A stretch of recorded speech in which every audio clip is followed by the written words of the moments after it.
Testing, testing, testing. One, two, three, four. Okay, great. Epiphone Jack Casady signature bass. Hey, how you doing? We're down here in the basement again, showing off basses. This time here, it is going to be my Jack Casady signature model, Epiphone Jack Casady signature model. We're not doing a live video this time, and we're experimenting with a few things. I have some toys and down here and trying to do a slightly more produced video. See what happens. Who knows? Anyways, so the Epiphone Jack Casady bass is a very interesting one. It is originally it's based on what was called the Les Paul signature bass, which was produced in the early 70s. Les Paul needs no introduction to some people, but he's one of the most important people in modern music right now because he more or less invented, if not perfected, the multi-track recording process. So the reason that we're able to have music the way it is today, a lot of it is owed to Les Paul.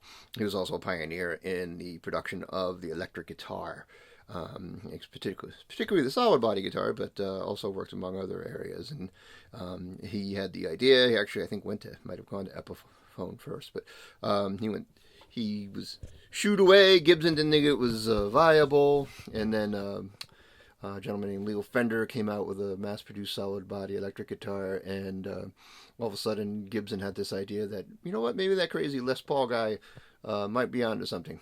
Beyond being an innovator in guitar, Les Paul was one of the greatest guitarists ever. More in the jazz field.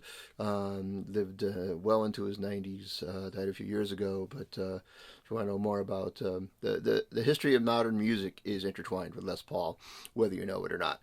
But anyways, he had gone in the late 60s, had developed a number of instruments for Gibson that had reflected where he was in guitar design and what he thought. And he had moved over to what are called low impedance pickups, and some that needed an external power supply and whatnot, and made some really complicated instruments. And then in the early 70s, he kind of simplified everything and made what was called the Signature Series, which were hollow body guitars. There was a guitar and a bass. And they incorporated what is called a varitone circuit and the low impedance pickups. Now, Jack Casady, where does he come into this? Jack Casady, people may or may not know, was the bass player for the Jefferson Airplane, one of the pioneering psychedelic bands in San Francisco.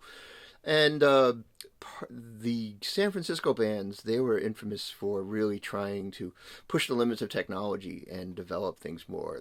The Dead and the Airplane, they really were pushing the limits of what the instruments could do. And there were some really smart people, two of them named Ron Wickersham and Rick Turner, among some others. They were into seeing what could be done with the technology that reproduced electronic music. And they formed a company called Alembic, which people may or may not be aware of. But Alembic really pioneered the different types of electronics that were used in guitars and basses, and what have become known to as active instruments. And they used different types of filters and whatnot to create different sounds. And Jack Casady he had what was called Number One, I think it was, it started off his life as a hollow body bass that was made by a company called Guild. It was called a Starfire model, and it was heavily modified by Rick Turner and Ron Wickersham to put all these different sounds. So Jack Casady, somebody who's always been chasing a certain sound and tone. And after he left the Jefferson Airplane, him and the guitarist from the Jefferson Airplane, Jorma Kaukonen, they formed a duo called Hot Tuna, which would have other band members at the time, and they would alternate between like acoustic and electric music, doing a lot of older blues standards and whatnot.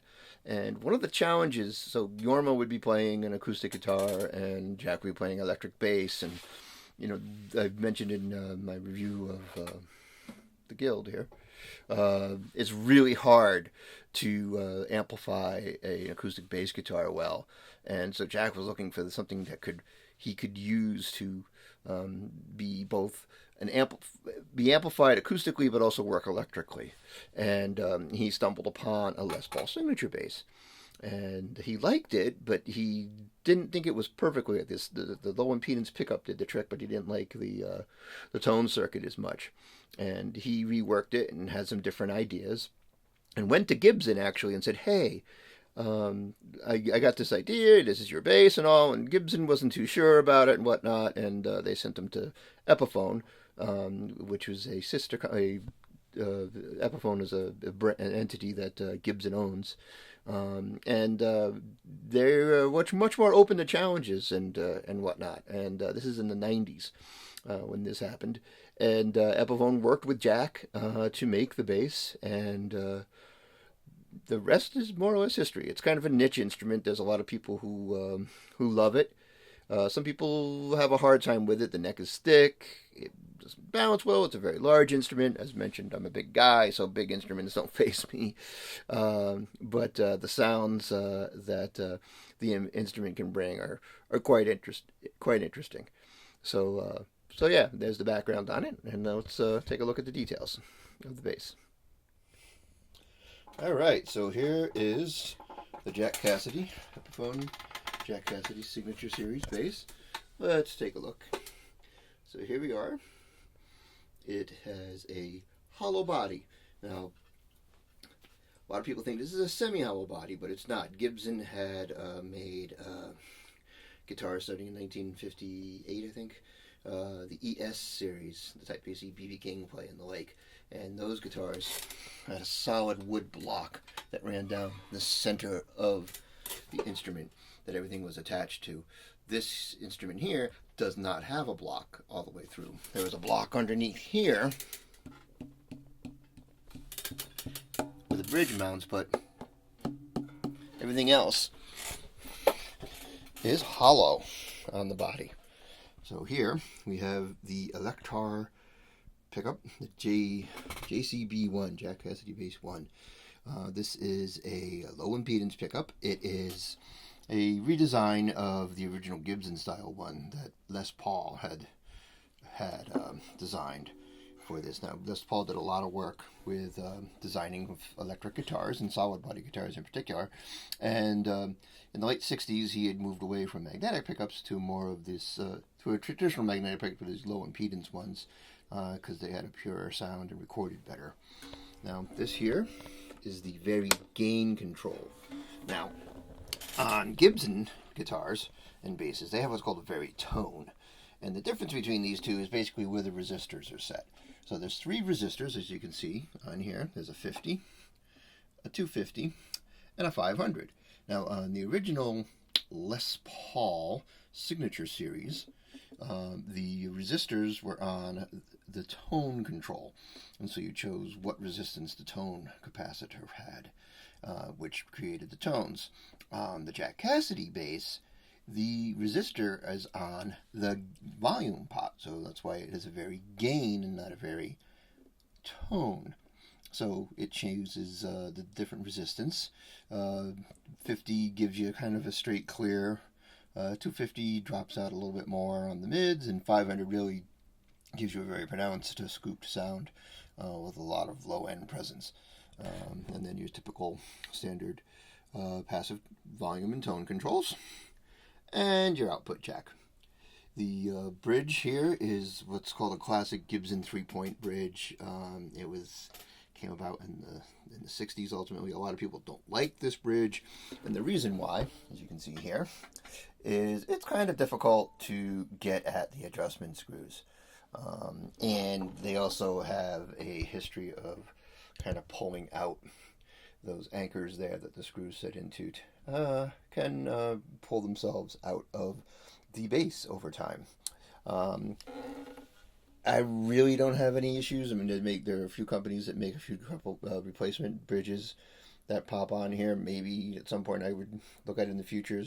It does change the tone of the bass and whatnot, but I mean, really, it's not that big a deal. I haven't had any issues with intonation and having to get it set, so for now I'm going to leave it as is.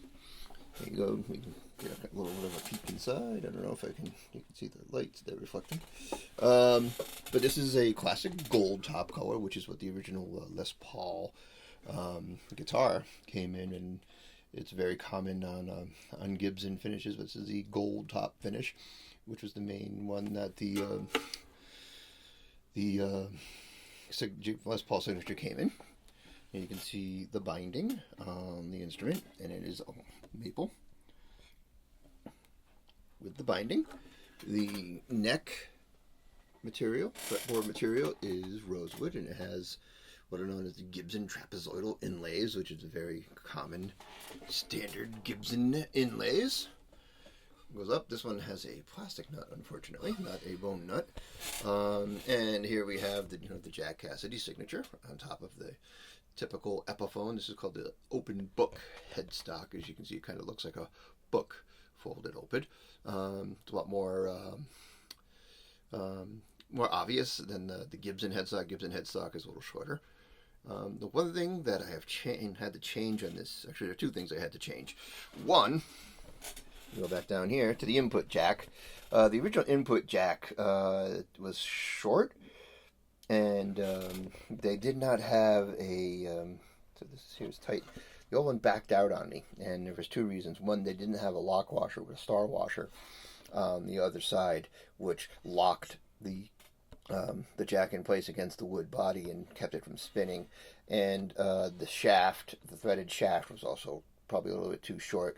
So guys at Manchester Music Mill, music techs up there, they redid the jack for me. That was quite fun. I had it drop out right before a gig. I was able to fix it for the first gig, and then the second gig I wasn't able to and had to drop it off. That is in. You can see another example here of a little poor workmanship with the paint overspilling there on top of the top finish. They painted the inside of the F-holes here. But one thing that I had to replace, and anyone who gets one of these I highly recommend, is the tuning machines. The stock tuning machines are junk, to put it bluntly. They don't turn very easily. Actually, one of them actually kind of almost stripped on me immediately, and they're a little bit lower quality.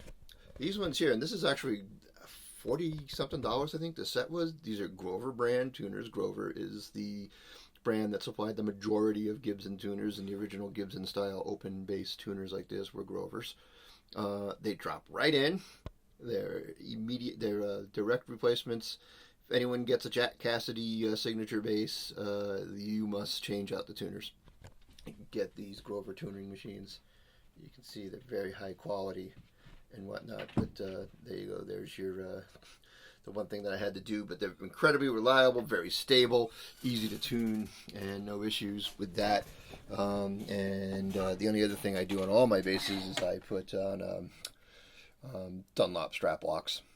These are what are called the dual designs. This is a stopper washer in case I have a strap that doesn't have a strap lock end on it. I have a couple thick straps where the locks can't go on, and so this here is just a little washer that will hold the strap on. So there you go. There's the rundown overview of the Jack Casady bass. Okay, so let's run through the sound and controls on the Jack Casady signature bass. Now this is a very unique instrument. It's a passive instrument.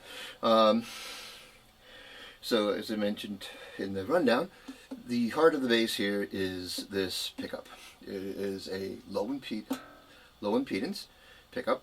So it says the noise floor is different than what a standard magnetic pickup has, and the sound it produces is a little bit different. It gives it a bit more of a fuller sound. As I mentioned, this is the very gain control. We have 50, 250, and 500 kilohertz of resistance, and the resistance, as I said, is before the volume control as opposed to the tone control, so it changes the amount of gain that goes in. So passive volume and tone. So first off, we're going to go with the 50 setting, and we're going to bring the volume up, and we'll bring it up to 5. Got a very loud amp, so let's see what happens here. Things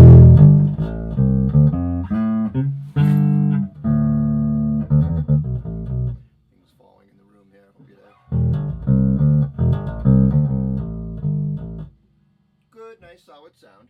Now, the best thing about the combination of this pickup and this circuitry is that there's very little variation in the tone depending on where the volume is. A lot of passive instruments, to get the full effect of the tone control, you need to have the tone all the way up and the volume all the way up. Because the way that the wiring is, the potentiometers act on each other. And to get the full range, usually you have to have the volume up all the way to get the full range of tone. With the Jack Casady bass, you don't have that issue. So at this volume and at this volume, now it's louder, but the tone is essentially the same. There's very little variation in tone, and that is what really makes this instrument stand out.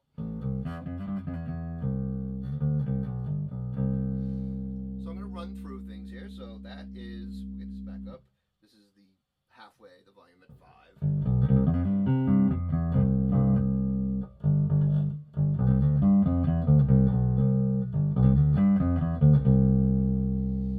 And the tone all the way up. Bring the tone about halfway.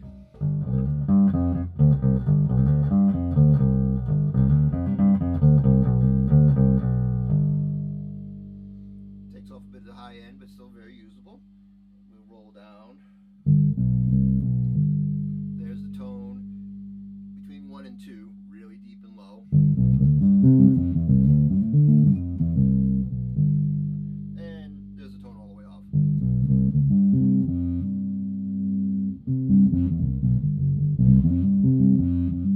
You can see as I increase the volume, it gets louder, but it doesn't really change the tone much. So there we are, that's 50. Here's 250, which is the setting I typically use a lot. It mimics a Fender P bass quite a bit. Actually, probably sounds better, but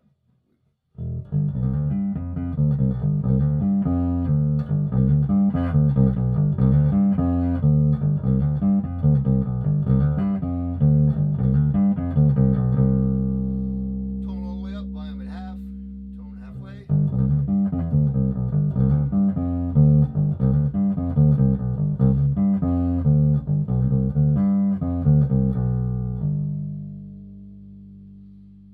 Again, volume up. Tone all the way down.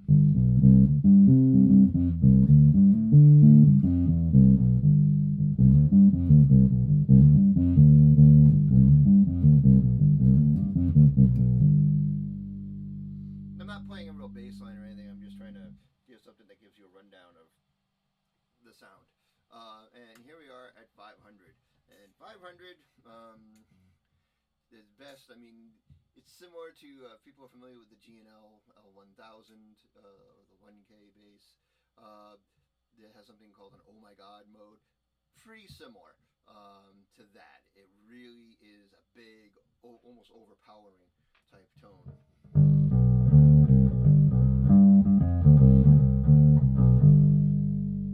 Much more push in the low end.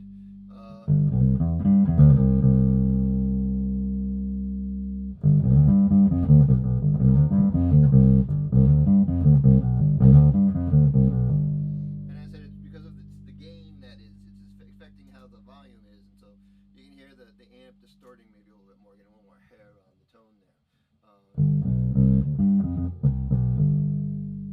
And here's a tone all the way down.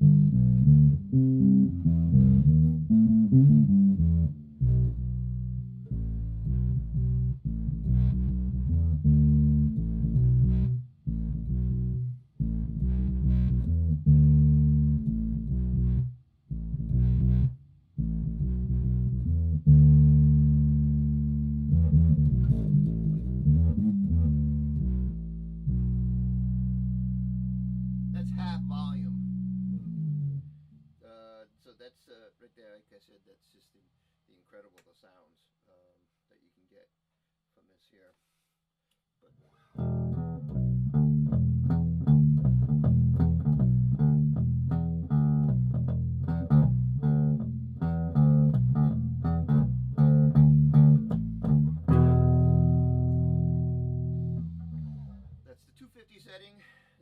volume at half and the tone just under half. We'll do this one here for my buddy Henry. Ah, I fucked it up. Right.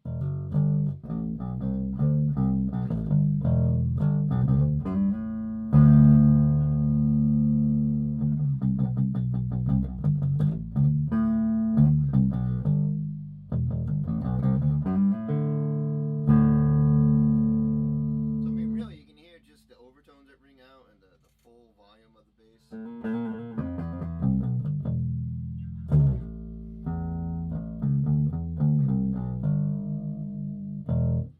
One of the most incredible passive basses that you can probably get.